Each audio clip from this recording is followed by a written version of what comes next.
Video দেখার দায়িত্ব তোমার আর বোঝানোর দায়িত্ব আমার। তুমি যদি চাও বীজগণিতের গুণ শিখবা, তাহলে তোমার কাজ হচ্ছে নিচের প্রত্যেকটি পদ দ্বারা উপরের প্রত্যেকটি পদকে গুণ করা।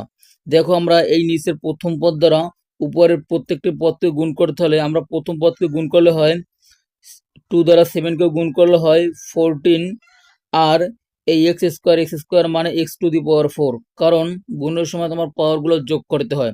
তারপর এই প্লাসের প্লাস বসাতে হবে, তারপর আবার এই পদ দ্বারা এই পদকে তোমার গুণ করতে হবে। দেখো, 2 দ্বারা 7কে গুণ করলে হয় 14, এবং x² দ্বারা y² গুণ করলে হয় x² এবং y²। আজকের এই ভিডিওটি যদি তোমার কাছে ভালো লাগে, অবশ্যই তুমি আমার চ্যানেলটি সাবস্ক্রাইব করে দেবা, এবং ফেসবুক পেজে দেখে রাখলে অবশ্যই পেজটি ফলো করে দিবা। দেখো, এখন তোমাকে আবার এই পদ দ্বারা উপরের প্রত্যেকটি পদকে গুণ করতে হবে। দেখো, এই পদ দ্বারা আমরা এই পদকে গুণ করলে হয় 2 দ্বারা 7কে গুণ করলে হয় তোমার 14, সামনে আছে প্লাস, তার মানে প্লাস বসাতে হবে। তারপর x² এবং y² গুণ করলে হয় x² এবং y²। তারপর অনুরূপভাবে এই পদ দ্বারা আবার এই পদকে গুণ করতে হবে।